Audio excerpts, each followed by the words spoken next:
جیسا کہ میں نے آپ کو پہلے اسلامیات میں یہ بتایا کہ ہمارا اس وقت اس دفعہ ترجمہ قرآن کا علیحدہ پیپر ہوگا اور اسلامیات کا علیحدہ ہوگا۔ میں نے آپ کو بتایا کہ اسلامیات میں کوئی بھی قرآنی آیت نہیں آئے گی کہ جس کا آپ سے پوچھا جائے جی اس آیت میں کیا بیان ہوا ہے یا اس آیت کا ترجمہ کیا ہے یا مشکل الفاظ کو اس میں میں نے لکھی۔ آپ دیکھیں ہمارے پاس ترجمہ قرآن ہے چونکہ اس کا بھی ہمارا فرسٹ ٹرم پیپر ہوگا اور آپ دیکھیں میں نے یہ بہت آسان ہوگا انشاءاللہ۔ سب سے پہلے سیم 10 نمبر کی اس کے MCQs ہوں گے۔ سوال نمبر 2 ہوگا، اس میں ٹوٹل 8 سوالات ہوں گے، مختصر سوالات، ٹھیک ہے۔ 8 سوالات میں بچے ہم نے 5 کرنے ہوں گے جو کہ 10 نمبر کے ہوں گے، ٹھیک ہے جی۔ یہ ہمارے 2 سوال ہوں گے۔ تیسرے سوال میں ہمارے پاس نا قرآن مجید کی 5 آیات ہوں گی۔ کتنی آیات ہوں گی؟ 5 آیات ہوں گی۔ 5 میں سے ہم نے 3 کا با محاورہ ترجمہ کرنا ہے۔ با محاورہ مطلب کہ جس طرح آیت لکھی ہے سیم اسی طرح اس کا ترجمہ کرتے ہیں۔ اچھا یہ جو 3 آیات آئیں گی یہ آئیں گی کہاں سے؟ سورہ مریم، سورہ طٰہٰ، سورہ فرقان، سورہ الانبیاء، سورہ الاحقاف، سورہ الحج۔ اور یہ نہیں ہے کہ یہ بھی سورت پوری ہے، یہ پوری ہے، یہ پوری، ایسا نہیں ہے۔ یہ ٹوٹل یہ جو تقریباً 49 آیات بنتی ہیں، انہی میں سے آپ یہ سمجھیں کہ 49 میں سے ہمارے پاس 5 آئیں گی اور 5 میں سے بھی ہم نے 3 کا ترجمہ کرنا ہوگا۔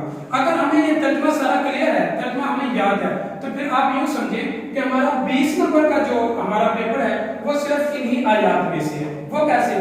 3 کا ہمارے پاس ترجمہ ہو گیا، یعنی کہ 5 نمبر کا 3 ترجمہ کرو گے تو وہ کتنے ہو گئے؟ 15، یعنی کہ 15 نمبر۔ اس کے بعد 5 قرآنی الفاظ ہوں گے، ٹھیک ہے جی۔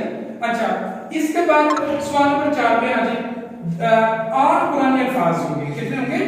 8۔ جیسے یمسکو، ٹھیک ہے، اللیل، النہار، کوئی بھی قرآنی الفاظ ہو۔ اچھا وہ بھی جو قرآنی الفاظ ہوں گے نا وہ باہر سے نہیں آئیں گے، وہ بھی قرآنی الفاظ انہی آیات میں سے ہی آئیں گے۔ ترجمہ آپ کو پہلے سے تیار ہوگا انشاءاللہ۔ تو 5 وہ ہوں گے، 8 میں سے 5 کرنے میں 1 نمبر کا یہ ہوگا۔ اس کے بعد ہم سوال نمبر 5 پہ اگر آتے ہیں تو 2 تفصیلی سوال ہوں گے، کتنے ہوں گے؟ 2 تفصیلی سوال ہوں گے۔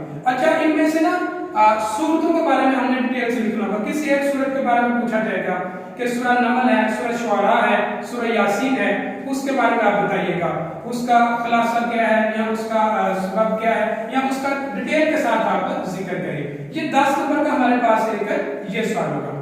اچھا اس سے بھی آگے اگر ہم دیکھیں گے تو یہ بھی ہمارا ٹوٹل کتنے نمبر ہو گئے بچے؟ 50 ہو گئے، ٹھیک ہے۔ یہ کہ یہ اگر 49 آیات جو ہمارے پاس موجود ہیں ہم ان کا اچھی طرح اگر ترجمہ تیار کرتے ہیں تو ہمارے پاس بچے 20 نمبر کا صرف اور صرف یہ ترجمہ علیحدہ ہو گیا۔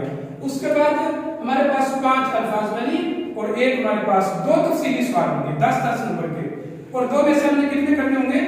1 کرنا ہوگا۔ تو اس طرح یہ ہمارا ترجمہ قرآن کا بھی پیپر اسی طرح سے جو ہے یہ کمپلیٹ ہوا۔ ٹوٹل اس کے 50 نمبر ہوں گے اور اس کا میں نے آپ کو وہ پورے کا پورا ایک پیٹرن وہ سمجھا دیا ہے۔ چوائس ہوگی 8 میں سے 5 کرنے ہوں گے، 5 قرآنی آیات ہوں گی ان میں سے 3 کرنی ہوگی، 2 تفصیلی سوال ہوں گے ان میں سے 1 کرنا ہوگا، 8 مختصر سوالات ہوں گے ان میں سے ہم نے 5 کرنے ہوں گے۔